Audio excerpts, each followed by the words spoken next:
This is the video where we put everything that we've done so far together. So, you know that in the first video, we dealt with reductions, then we dealt with co-functions, and we've dealt with negative angles. So maybe what you can do now is just pause the video for a second, close your eyes, and ask yourself, what is a reduction? What is a co-function? What is a negative angle? And then once you've done that, also think to yourself, what were the tricks that we were showed? What kind of problems can they give us in an exam that we now know how to deal with as well? And you'll have seen that as we've gone along with this series, we've been focusing on that cast diagram. So in grade 10, we had a very basic cast diagram. We knew that we started at 0 degrees, we had 90, 180, 270, and a full revolution all the way around took us back to 360. And then you'd write in the C, A, S, and T, and you obviously knew that that stands for where cos is positive, where all of the ratios are positive, where sine is positive, and of course where tan is positive. But in grade 11, we've started expanding on this. So we started off by adding in the reductions. And you should know the reductions are 180 minus theta and 180 plus theta, as well as 360 minus theta. And depending on which quadrant those reductions are in, is whether the ratio will be positive or negative. Remember when we spoke about reductions, we don't change the ratio. Whereas when we dealt with co-functions, well, we know that that is when we basically swap between sine and cos. And you know that those were 90 minus theta and 90 plus theta. And then the last bit that we dealt with were those negative angles. So I said to you that whenever we measure an angle in trig, we always start on the positive part of the x-axis, which is this part over here. And once we've started on that part, we measure the angle anti-clockwise. So if I go anti-clockwise, I measure it back like that. So that's usually where our theta would be. But in this case, we deal with a negative angle. And so we measure it from the same starting position, but we go clockwise. So we end up with that. So negative theta sits there. And you'll remember I told you that this negative theta is actually positive only for cos. So in other words, sine of negative theta and tan of negative theta will give us negatives. In the case of both the reductions and the negative angles, we don't change the ratio, whereas co-functions we do. So that's just a little bit of stuff that you need to remember. This fully updated cast diagram you will draw immediately in your exam.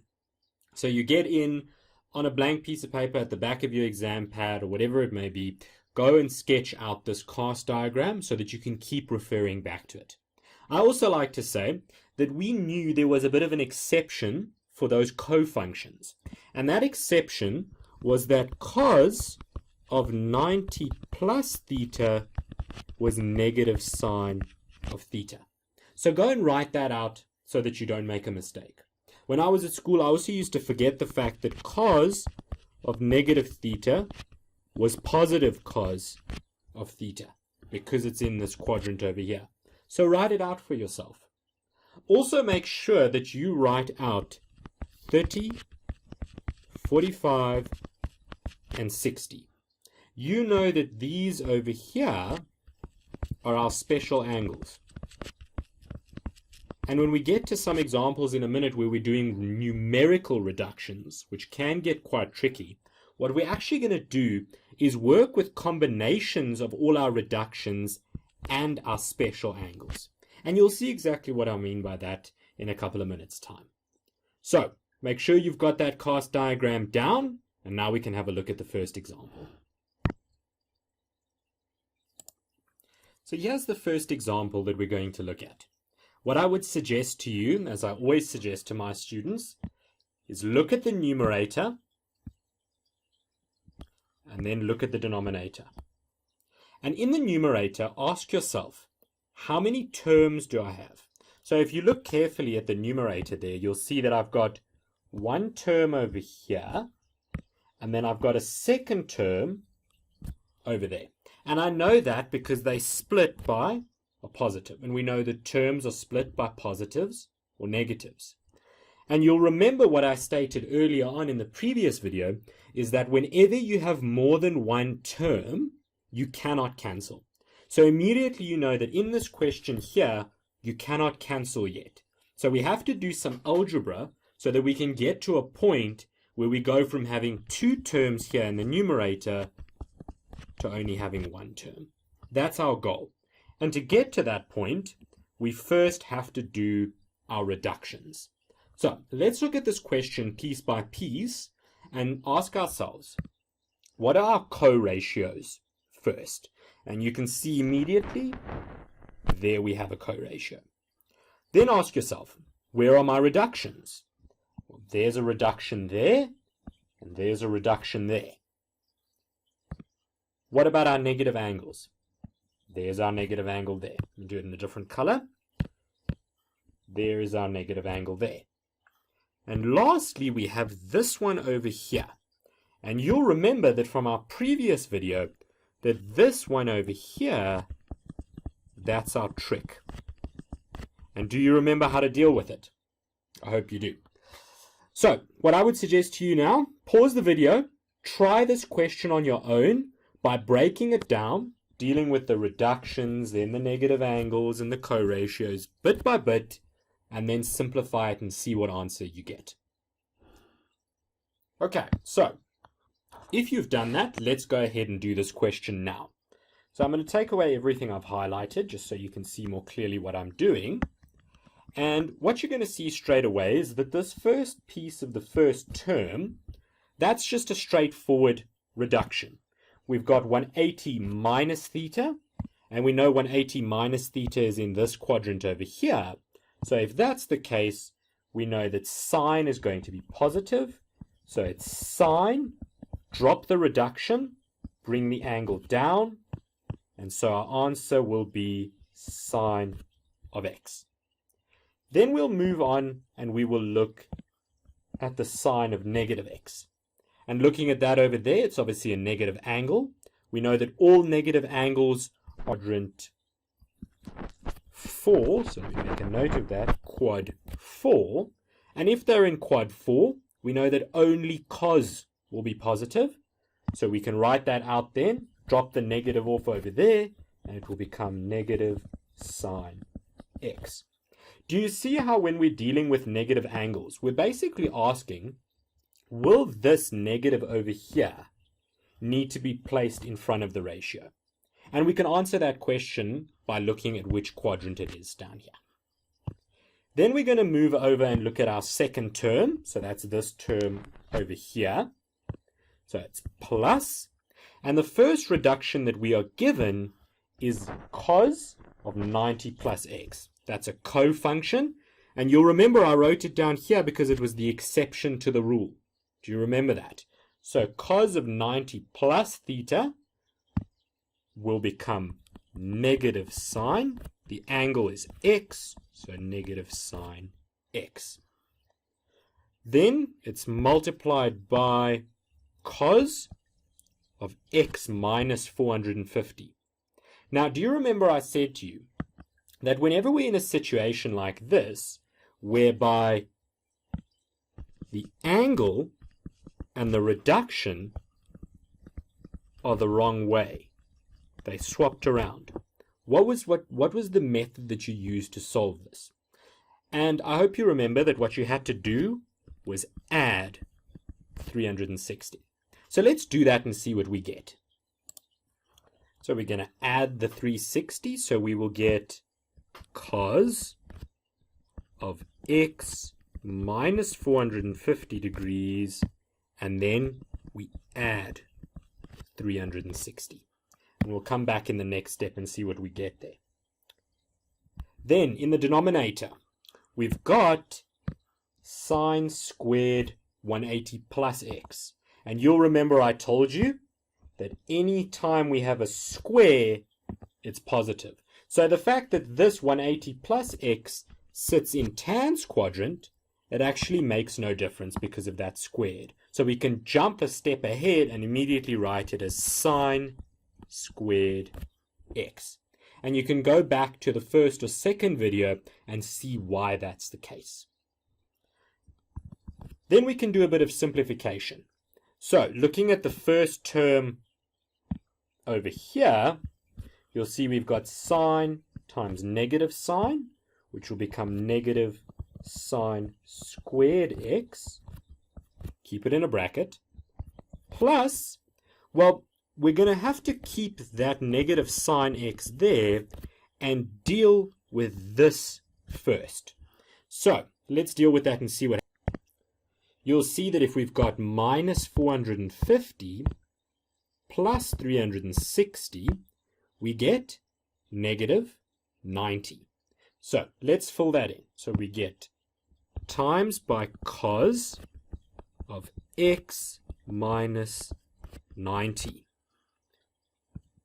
all over sine squared x. Again, we've got a problem because this and this is swapped around. Is it not? So we've got a couple of different ways that we can deal with this. The one way is to add 360, which we can do again. But when we do that, we're going to be left with a reduction using 270, which makes it a little bit challenging. So what I would suggest to you in this case is to factor out a negative. And you'll remember that was shown in the last video. So if I do that, I'm going to get negative sine squared x plus minus sine x times by cos, and I put a square bracket, I pull a negative out, and it becomes 90 minus x. So by me factorizing that negative out there, I can swap those two around. And that's exactly what I've done. You also know now, let me just fill in the denominator, that is sine squared x. You know that this negative in front over there, we're actually going to treat it as a negative angle. So it's almost like pretending that this 90 minus x is like a big theta. It's like an entire angle, right? So by doing that and treating that negative in front as a negative angle, I know that cos of negative theta is simply cos of theta. It's positive.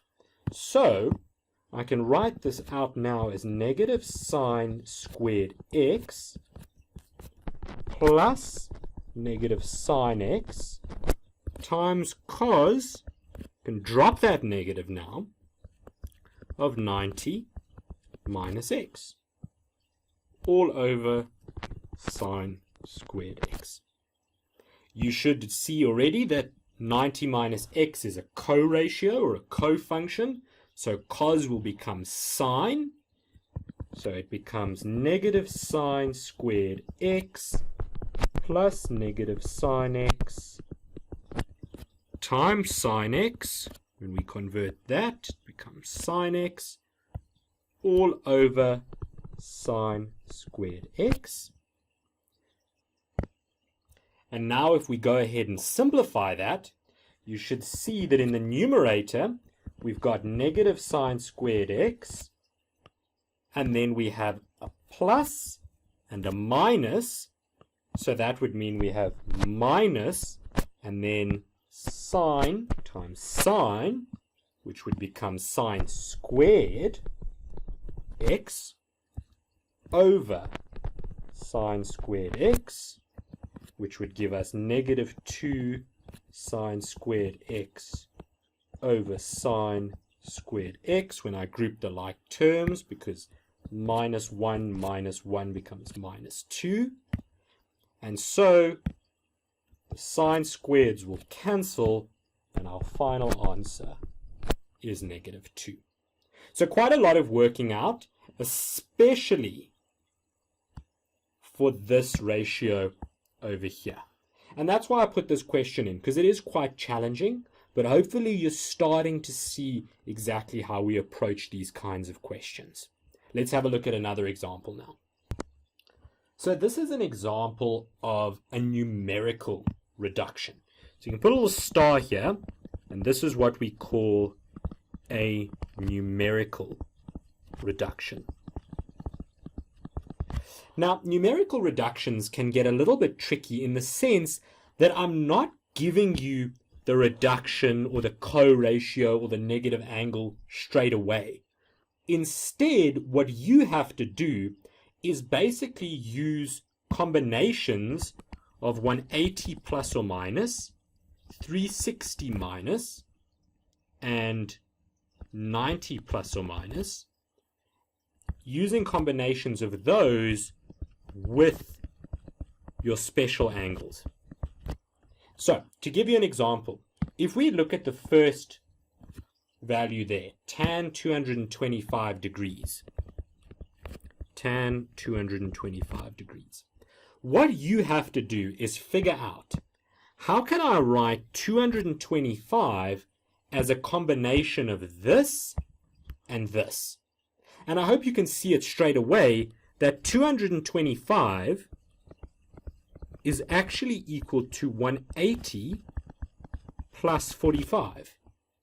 And you can use your calculator to do that, but as you practice more and more, you'll begin to see they're actually quite nice and easy to spot. So I could rewrite this then as tan of 180 plus 45. What's important to note, though, is that the angle inside the bracket over here never changes. So it's still 225 degrees. I've now just written it using a reduction. And that reduction will be able to tell me whether tan of 45 will be positive or negative, because this 45 over there will now act like our theta. Okay, so let's go ahead and answer this question now. To begin with, we've done the tan 225 already, so it will be tan of 180 plus 45. Then, the next reduction. We've got sine 240 degrees. So I like to take my calculator out and test the reductions that I have. So I know that in this case, 240 degrees is quite close to 180.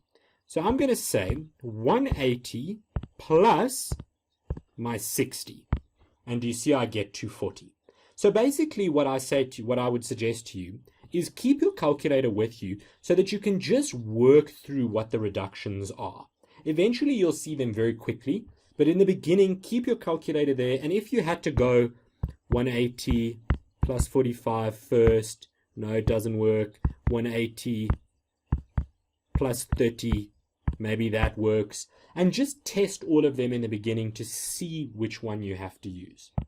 So we've seen now that this will become sine of 180 plus 60. And then the next one, cos 330. We can now say to ourselves, well, 330, that's closest to 360. So I'll probably be using the 360 minus reduction. So 360 minus 30, that gives me 330. So it's cos 360 minus 30 all over. Now, with this one over here, do you see how we have a negative angle? So the fact that we've got that negative angle, let's deal with it first. So cos of a negative angle, you know, is positive cos. So we can write that out then as cos of 210. But because I like to skip steps, I'm going to write 210 immediately out as 180 plus 30. And again, you would use your calculator to check that. And then the last one is tan of 150, which is 180 minus 30. Do you see how in every one of these cases I've used 180 plus, or I've used 360 minus, or I've used 180 minus? I've used my reductions. So it's combinations of your reductions, your co-ratios, and your special angles. Now I can go ahead and simplify these. So tan of 180 plus, we know that 180 plus is in tan's quadrant, quadrant 3. So it will be positive tan, drop the reduction, bring the angle down, which is 45. So it will give us tan of 45. Times by sine of 180 plus 60. Well, drop the reduction and we make it negative sine because it's also in that third quadrant. And the angle is 60 degrees. So it becomes negative sine 60 times, dealing with the cos 360 minus. We know that 360 minus is in quadrant number 4, where cos is positive. So it will be cos, bring that 30 degree angle down, positive cos of 30, over. Then we've got cos of 180 plus 30 degrees, which is in the third quadrant where only tan is positive. So in this case, cos will be negative. So it will be negative cos, bring the angle down of 30, negative cos 30. Make sure you got that bracket around it. Times tan of 180 minus. We know that the 180 minus is in this quadrant here, quadrant number 2, where only sine is positive. So in this case, we've got tan, so it will become negative tan of, bringing the angle, which is 30 degrees, negative tan of 30. Now, often when you ask these questions, it will say without the use of a calculator. So because of that fact, we know that these are all special angles. So we can go and fill those answers in straight away using our special angles. Obviously, I'm fairly sure you guys will use your calculator, but if you can, remember those special angles off by heart, because it's going to help you with your MBTs when you get to grade 12, as well as making you work a lot quicker in your exams. I've just filled in all those reductions for you now, and so we can do a bit of simplification. You should see straight away that the negative over there and over there will cancel out. Then the root 3 over 2 and the root 3 over 2 will cancel out. This 1 doesn't really do anything, so we don't need to worry about it. And so we can tip and times. So I'm going to have root 3 over 2, which is this part here in the numerator. And I'm going to tip and times it with this root 3 over 3 in the denominator. So times 3 over root 3 when we tip and times. The root 3's will cancel out, and we are left with a final answer of 3 over 2. And what's nice about these kinds of questions is that you can actually go and plug this entire thing into your calculator, and when you do that, you will get the exact answer. So I just left out that negative by mistake, but you can see I filled it in, and so your final answer is negative 3 over 2. Let's now go and have a look at our final example. So this example now is a second example of a numerical reduction, except this one is quite a lot more tough, or quite a bit more tough than the one that we previously dealt with. So I've got my class diagram drawn alongside, which I'm going to use, and I know that I'm trying to find combinations of my reductions, my co-ratios, and then of course those 3 special angles. Again, I count the number of terms, and in this case I'm lucky. In the numerator I've only got 1 term, and in the denominator I've only got 1 term.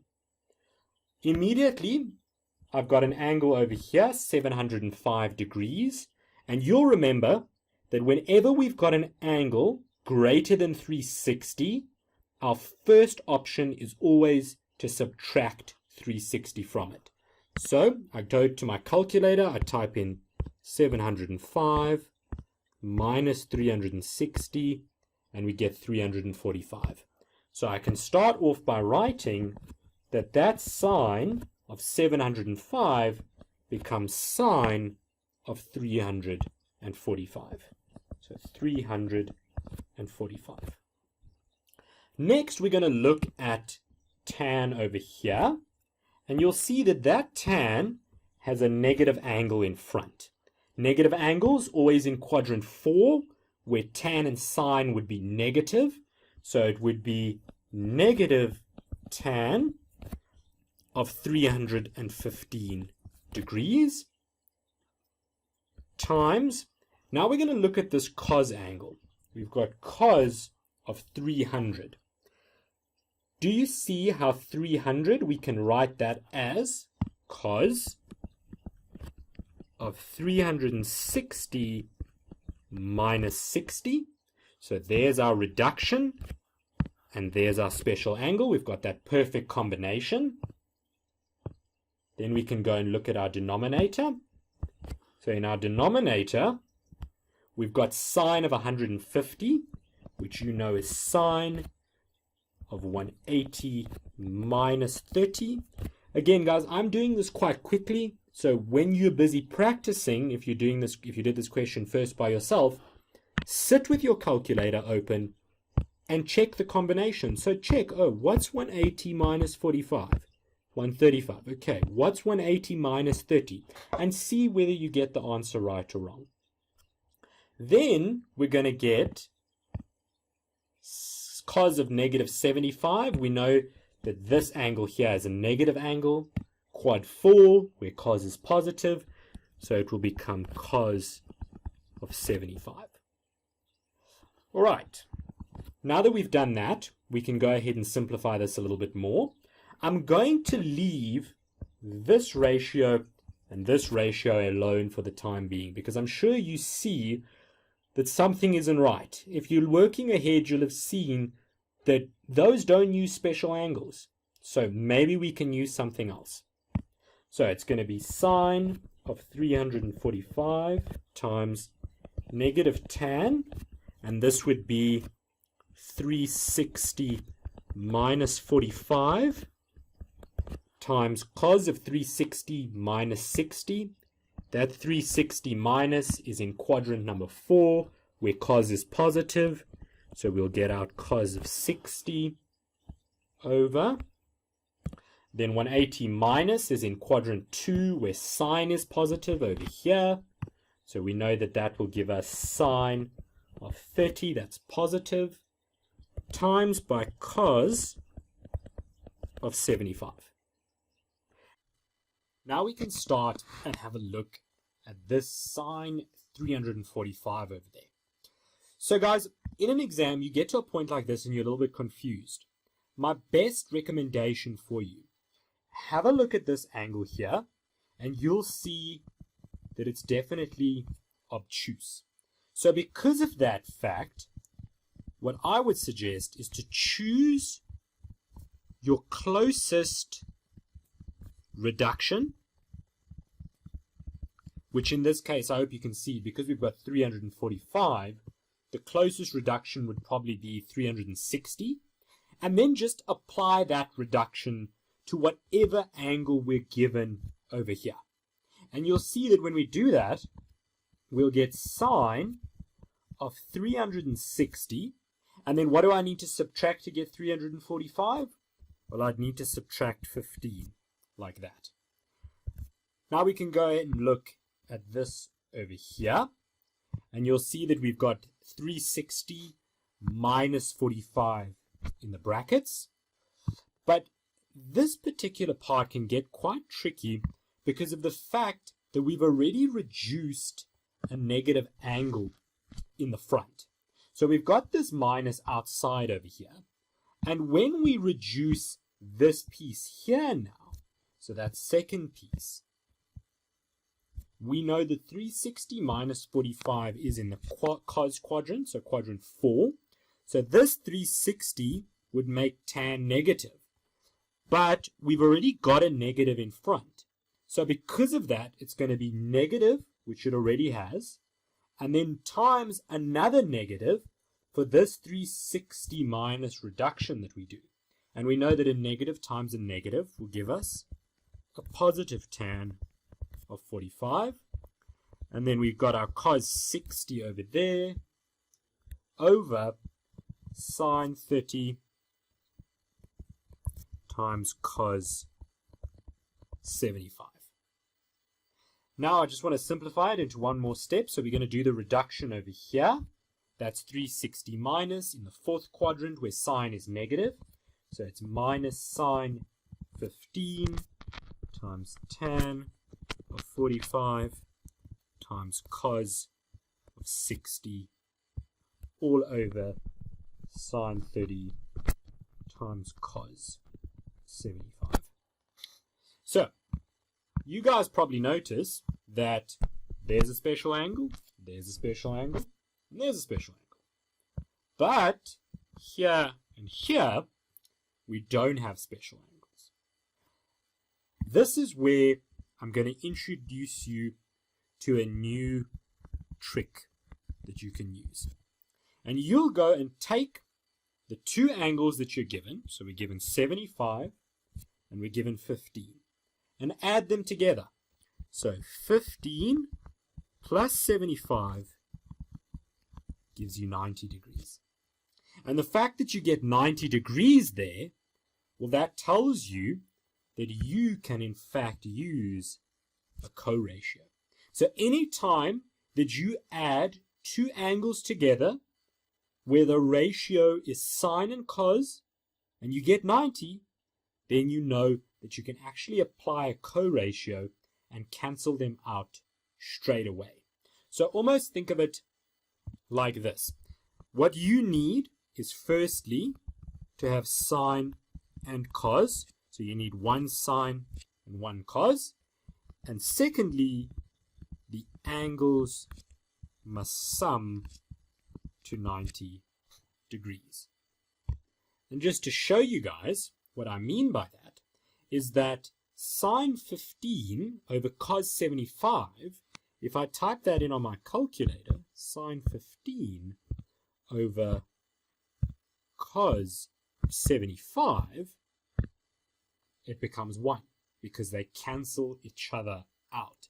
And the reason for that, if we do it in a long step, and you don't need to show this, but you could write cos 75 as cos 90 minus 15, and the reduction or co-ratio there would make this sine, because whenever we've got a 90, we swap between sine and cos.